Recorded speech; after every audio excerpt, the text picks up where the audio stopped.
Assalamu alaikum dear students. In previous lecture we discussed sine and its inverse. Now today we are going to discuss inverse trigonometric function for cos. That is, we are going to discuss cos and cos inverse. You studied in class 11th that the cos function is actually the real valued function. That is, if we have f from r to r defined by f of x equals to cos x, then its graph is like this. That is, it touches the x-axis at odd multiples of pi by 2. That is pi by 2, 3 pi by 2, minus 3 pi by 2, minus pi by 2. These are the odd multiples of pi by 2. Also its range is closed interval minus 1 1. That is, f of x, that is value of cos x, never lies outside this interval for any x. Now clearly it is neither 1 1 nor onto, because different elements have same images and there does not exist any value or any x from this or from domain whose value is here outside this 1 or less than 1. So it is neither 1 1 nor onto. Now we will consider the different intervals like we considered in while discussing the sine function. So here we will consider interval 0 pi, interval pi to 2 pi, interval minus pi to 0. So in these domains, if we restrict the domain, this whole domain, or to these intervals, that is, we will consider here only this interval 0 pi. That is, if we consider f from 0 pi to minus 1 1 defined by f of x equals to cos x, then clearly that is, we are here restricting the domain from 0 to this 0 to pi, and this range from this minus 1 to 1. That is, we will consider only this portion, here, this portion. So in this graph is like this. Clearly this graph is 1 1 onto, this graph is 1 1 onto. So this means that when this function is 1 1 onto, so it is invertible, means its inverse exists. Similarly, if we consider interval pi to 2 pi, that is this interval here, this interval, in this interval also the graph is 1 1 onto, or the function is 1 1 onto. Or if we consider any interval whose length is 0, whose length is pi, then this function, on restricting its domain and codomain from r to intervals and from r to minus 1 to 1, this cos function is invertible because it is 1 1 onto. Now when it is 1 1 onto, it is invertible. So we will consider the function from defined by g from domain, this codomain, or the range of this cos, that is, range is here minus 1 to 1 to 1 of the interval. Here we will consider only this interval 0 pi defined by g of x equals to cos inverse x. This cos inverse x is called as the inverse of this cos function, inverse of this cos function. So here the domain of this cos inverse is always in interval minus 1 to 1, that is closed interval minus 1 to 1.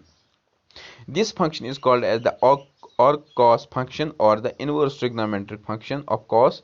We can also consider this function from minus 1 to 1 to any of the interval whose length is simply pi.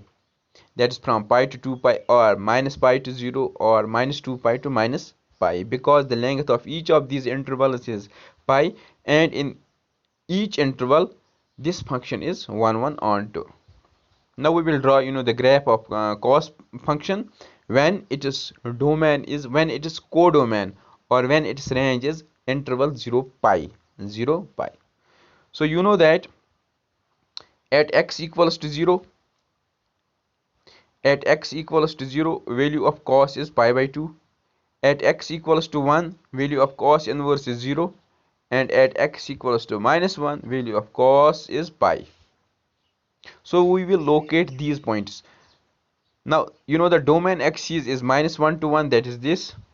Here we have this domain axis, it is -1 to 1. Now at x equals to 0, value is pi by 2, so here it is pi by 2 90. When x is 1, that is this point, value is 0, that is this. Now when x is -1, minus value is pi, so this means that this point. So we have the graph like this. It is here domain -1 to 1, and here we have point 0. This is point 0. Here we have minus uh, here we have pi by 2, and this is pi. So when x is 1, value is 0. When x is pi by 2, when x is 0, value of the function is pi by 2, and when x is -1, value is pi. So this means that graph is like this. So this is the required graph of this function, that is cos inverse function from -1 to 1 to interval 0 pi. Similarly, if we consider the interval pi to 2 pi, the graph is like this, denoted by this, or if we consider interval minus pi to 0, graph is like this. So in this interval, from each interval we get the different portion of this graph, and in each interval this graph is called as the branch of the this cos inverse function. Branches, these are called branches, while as the portion of the graph in this interval here, in interval 0 to 2 0 to pi, this is called as the principal branch, and the value which lies, that is this this is called as the principal branch, and the value which lies, because cos inverse x always belongs to 0 to pi for this principal branch, now when this value belongs to 0 to pi, this value is called as the principal branch value, or simply the principal value of this cos inverse x. So in this way you can find the graph of this cos inverse x in any interval whose length is pi. Here we are considering only this interval 0 to pi, because we have to find the principal values.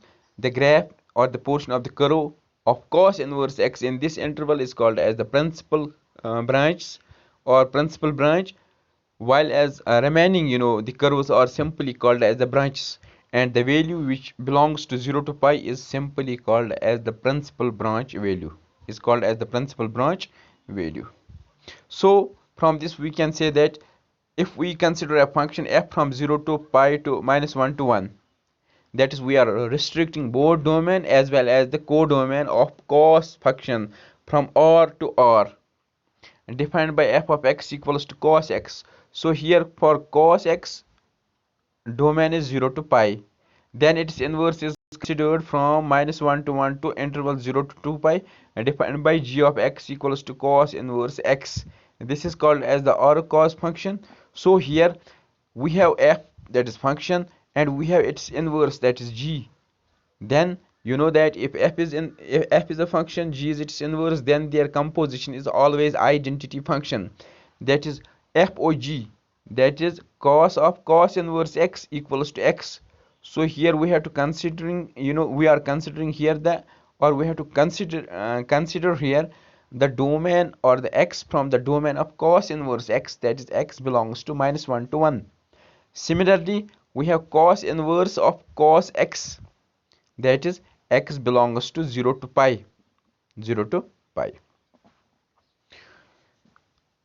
So if y equals to cos inverse x, this means that here we have to consider here the domain of cos inverse x, which is x greater or equals to -1 and less or equals to 1, which implies that if for this cos y equals to x, where y is greater or equals to 0, less or equals to pi, because by composing this function, this y equals to cos inverse x from both sides by cos x, that is y value is y greater or equals to 0, less or equals to pi. This is called as the principal branch value, or simply the principal value. Now to find how to find the principal value of this cos inverse root 3 by 2. Let y equals to cos inverse root 3 by 2, which implies that cos y equals to root 3 by 2. Root 3 by 2. You know that root 3 by 2 is cos pi by 6. When cos y equals to cos pi by 6, which implies that from this we can say that here this by composing by cos inverse, it is y equals to pi upon 6. Pi upon 6. So cos inverse of root 3 by 2 is pi by 6. Now pi by 6 is simply 30 degree, and 30 degree belongs to this interval 0 to pi, which implies that the principal value of this cos inverse root 3 by 2 is pi upon 6. So this was all about the cos and cos inverse. Now tomorrow inshallah we will discuss tan and its inverse. So thank you.